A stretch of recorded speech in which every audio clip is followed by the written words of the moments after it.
Do you know what? It's just dawned on me. Ed's 1 ton 330 build, which we hustled to complete in just 2 months, and then took to Portugal, never really got a proper studio shoot. Until now, of course. So here we are in the studio, or should I say workshop. So enjoy the B-roll.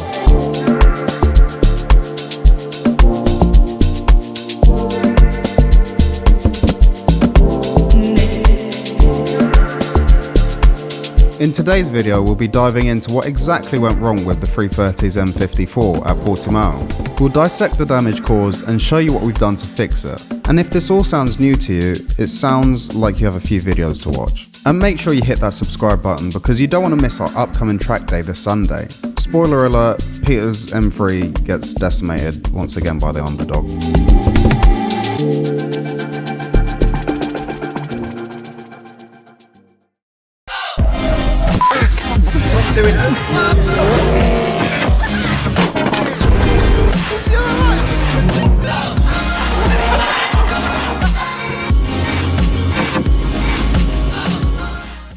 So our story starts on the 27th of December 2024, and Ed seems to be chiseling away at this engine, but I'll let him explain what's happening.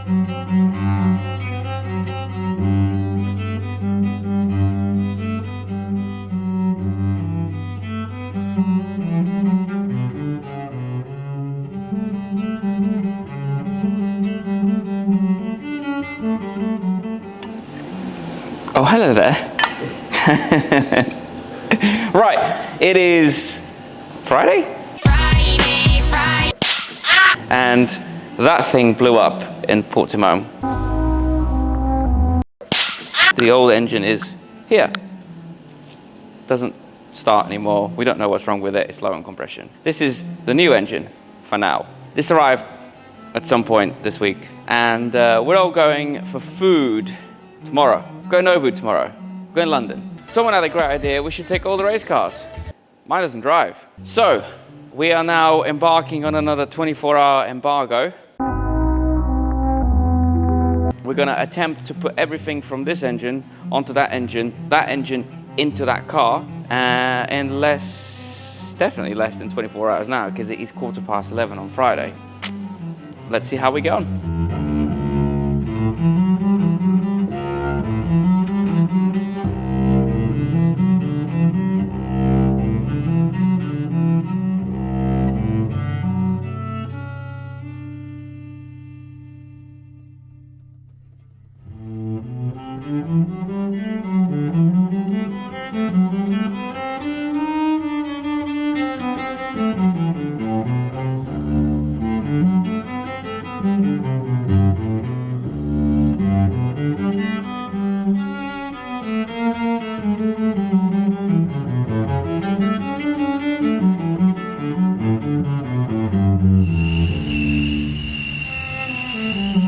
And as easy as that, the new engine's in and running. And later that day, Nuno made you guys a promise, which is yet to fulfill.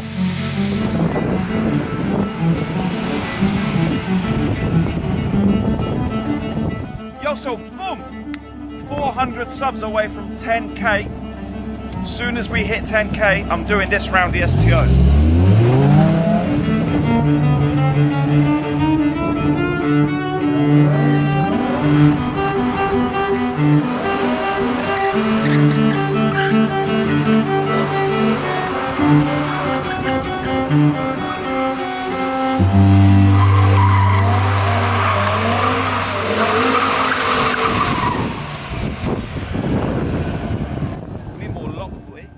Anyway, after a successful trip to London, and a quick look at what we thought went wrong, and confirmation of this, the oil pump shaft snapped, obviously. It's an M54. A discussion was had about oil pumps, I guess. To begin with, take that out and put 550 for the track day. Why did you tell me you put 030? I didn't. You did. I didn't. 030 is not even OEM. OEM is 5. You told me that. No. That's why I'm saying no. I don't know what's going on. I put 5. Jack and I are safe now. We're behind the windscreen. We're away from the firing line. Or has he got the eyebrow? Oh, you're good, yeah? You're so boom. I'ma just say it. I'ma just say it one time. All that fucking hack engineering bullshit you did, pumped it. I don't want to be on camera talking about oil. Probably. The viewers don't know this yet, but you lot do. I don't like doing engine mods. I know that. Okay, the reason I don't like doing engine mods, you know, we're doing stuff to the other V8 and we're doing stuff to this, but we are bolting stuff on. And all of the engine work that I'm having done on the S63, heads are off, so on and so forth, it's all OEM.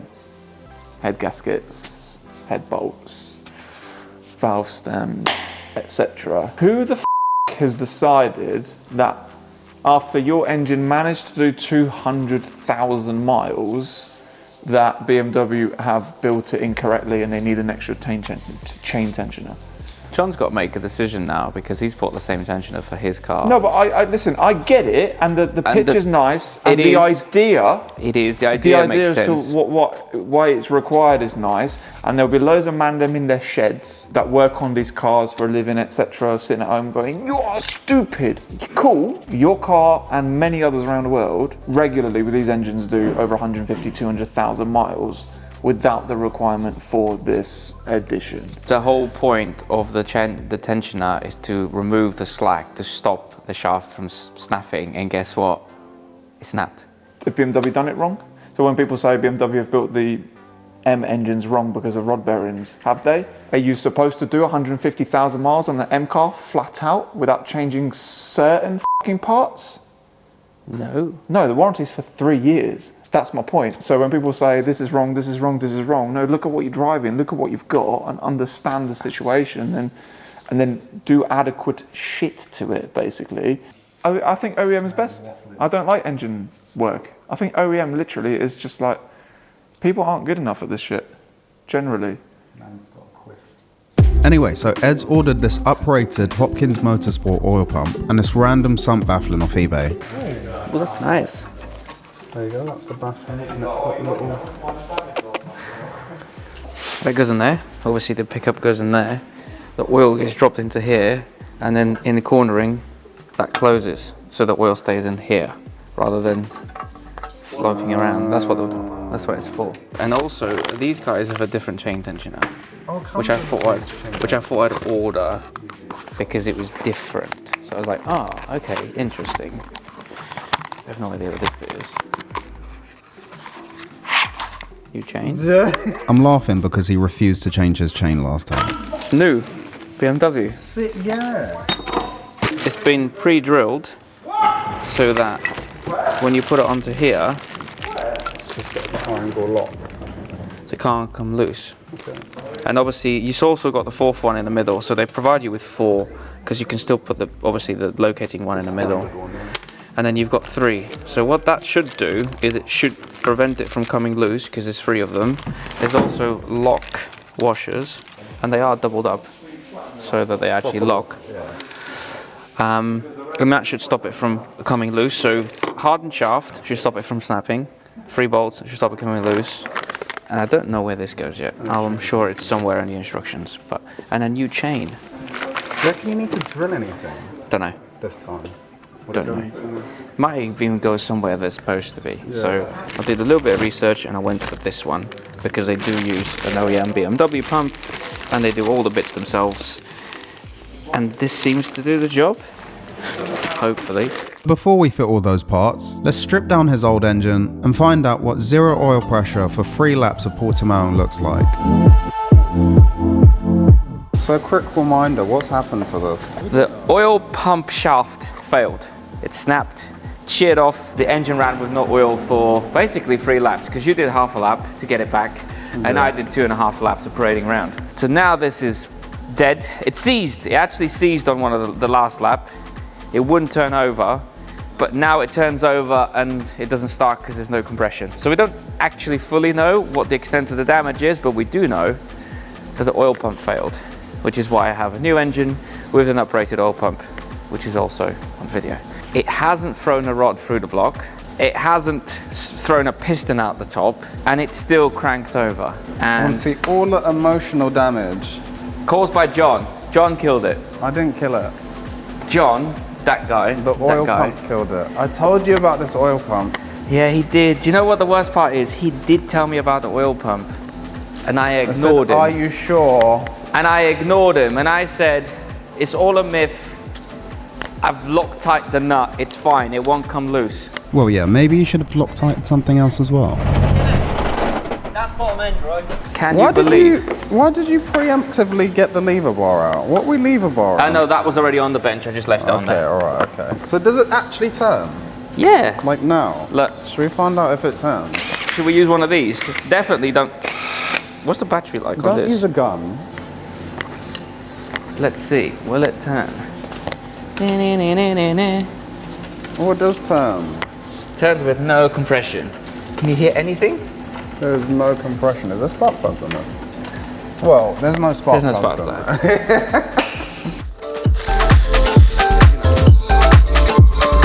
Well, there's nowhere on the lobes. There isn't, is there? I feel like, that just slides off. It doesn't just slide off. That does just slide off. No, it still doesn't. Does it just slide off? It was starting to slide off. Maybe because it doesn't just slide off. And then it stopped on this side. Oh, it's easy, isn't it? Just taking apart an engine and having no idea. I think this is more fun than if we had looked and knew exactly what was going on. Yeah, no, this is way more interesting. This is like, oh, look at those two idiots. It doesn't come off like that. It comes off like this. There's a plastic cover on the other side of that. Oh, is there? It's like a bung. I wonder what that could be. Let's see. Unless you take that out and there's like another, but I don't think so. No, that feels pretty solid. And this is where it started to go wrong. I don't think so. No, let's just leave the off. No, don't do that. Say no more. Something doesn't fall. It's coming, it's coming. This is some whistling diesel engine building. In fact, I think that bit, you see the way this shaft is free, Yeah. and that one's still. Oh, that's still engaged. Yeah, that's a good point. No, it's the same That's thing. the same. Oh, get a hammer. We're doing it. We're So doing hammer it here. using a hammer. It's on the other thing. This is about to get very painful. I'm sorry, guys. Totally the wrong way of doing this. Can guarantee you now.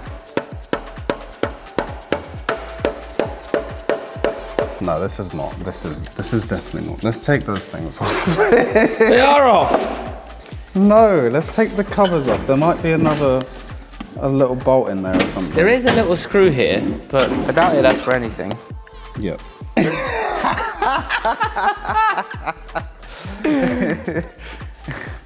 Of course. There is a bolt in there. We found a bolt, everybody. We found it's an Allen. I need to. No, it's not. It's a Torx. It's like It's a a Torx? T30. Yeah, it's a Torx. I'm slightly concerned now because We've hammered it. Yep. But it seems to be working. Snap. No way! Did it just snap? No, it just come off. Oh, it just come off. We're all learning together. Yeah, you can see the cap. I see the cap. Yeah. And now, Pull the cap out. look. And then inside. Can you see it? Oh God. Yeah, look. There's a Torx. Torx. So how you do it is not how we were doing it. Do not use brute force and ignorance. It does not work. We just started hammering. I think it would just. I think we're just pulling the Vanos mechanism away from itself. Because that's not like a straight spline, is it? Nope. It's a helical. In theory. It should just easily be removed. Obviously, this is not an instructional video on how to disassemble an M54, and we were under the impression that the engine would be completely toast, since we had ran it with no oil pressure for so long. But as we kept on taking it apart, we realised that it wasn't as bad as we thought. It's not terrible. It's scored, but. I wouldn't be using it again. Well, you know. We're going to get to one and it's going to be like, ooh. But there's still like, you can see there's metal There in is. the oil. There is definitely not okay, but it's okay. We're having fun. This is entertainment only. You still can't. And then, of course, we got to that one bearing.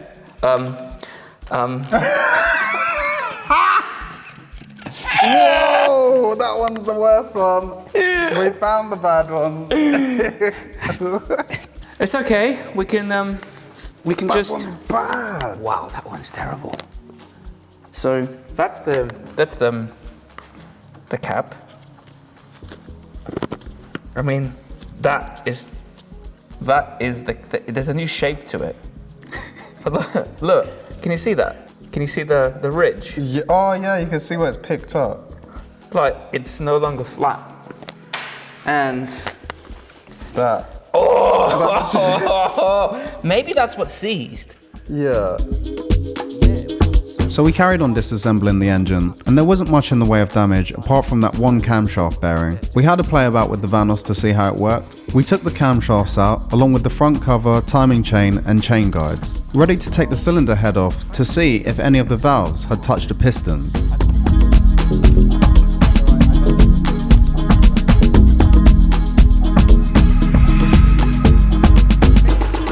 Obviously now and again throwing stuff inside the engine as we went along. Well, there's one of those. Look, found it. Where is it?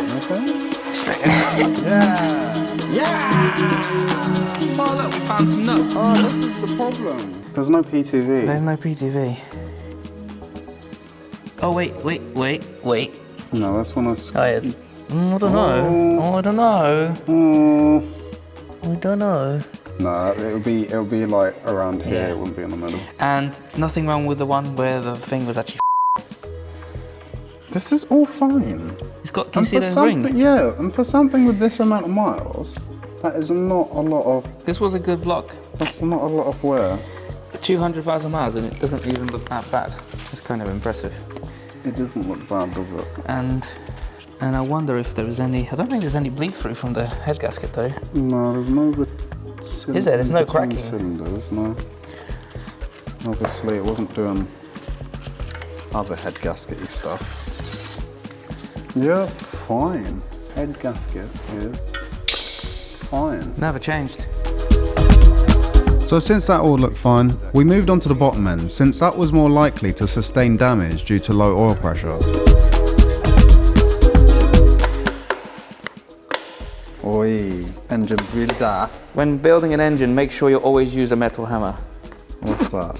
Oh my god. It looks like an S engine. But The crank's fine. the crank is okay. But to be fair, There's nothing on the crank. There's no copper. And there is no copper. There's no copper yet. Yeah. No, nothing's ever stuck. It's fine. Yeah, it's just... The bearing has the wear, but that's supposed to have the wear. Even though there was a lot of wear on the rod bearings, all of the engine components actually look salvageable. Ta-da! What are we saying? They're fine. How's the oil ring? It's just clogged up. Oil ring's with a bit clogged up. It's clogged up with shit. But nothing's broken Compression up. rings are good though. This one's also okay. So next were the big end bearings, which allow the crankshaft to spin freely. Number one. Nah. That's fine. Nah. That's fine. I am impressed. How did you loosen that one so well? I don't know. This was the bearing with the thrust washer on it, and we think it got a bit battered from the loose flywheel on the Portimão trip. Yeah, this one's alright. That one, it's got scoring in the middle, but it's... Yeah, but no oil, so it's to be expected. Let me pull that out. Yo, so boom. So this one's barely got anything on it. That one, have a look at it and you'll see. Leave it Because to we the need to last. just- People don't want to see that, they want to see this.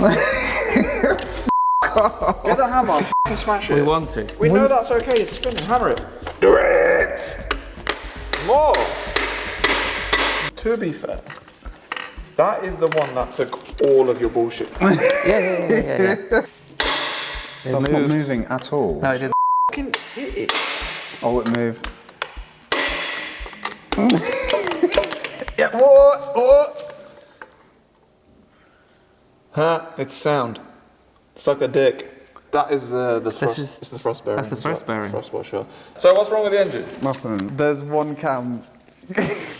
This is like the only... Right. Okay. That's what's wrong with it. Okay.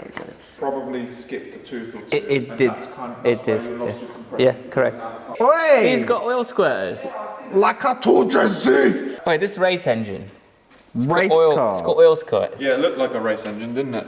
We've never done an engine. Not a complete one. Exactly. Done enough bottom end, done enough top end. So we do it ourselves. Oh, because it's not been filmed, we've never done it. Yeah. No.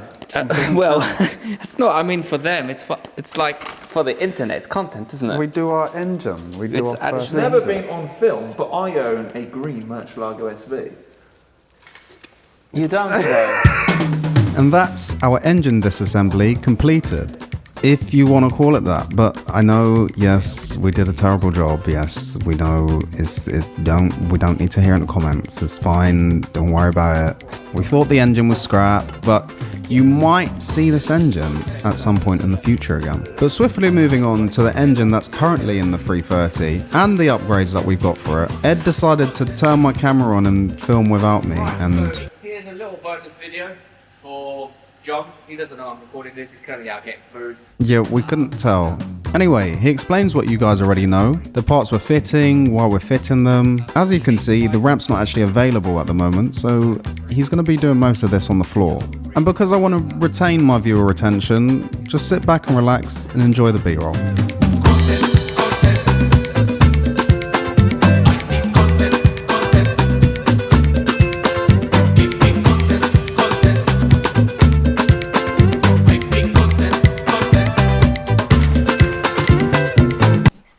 Those are captive nuts.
Right, so the uprated oil pump is in with the sprocket, which has more holes to stop it from doing anything wrong, and it has a hardened shaft. It does come with a new chain, but I have to remove all of that and I don't have the time to do it for now. So that's where it's going to sit. The next bit is the baffled sump, which is somewhere.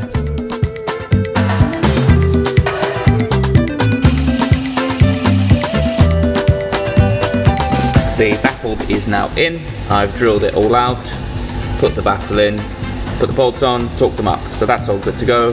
They're Loctite on. They don't, it's nice that they're in. It also seal as thread lock. There's nothing to get out, and I don't want any bolts running around in my sump. Everything else is torqued underneath. So that's all torqued up there. So the next stage is to put the gasket back on, put this back up into its finishing place. But first of all, we've got to have a bit of a tidy up because it's a bit of a mess.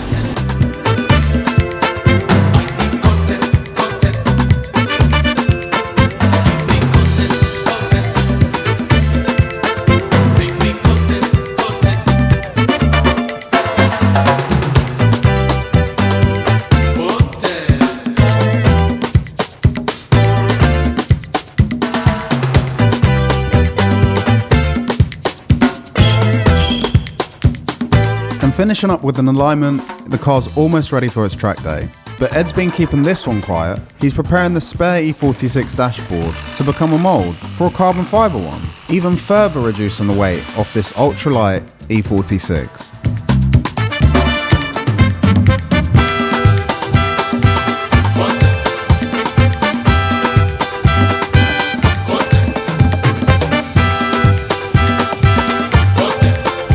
And on the next video, we've got even more.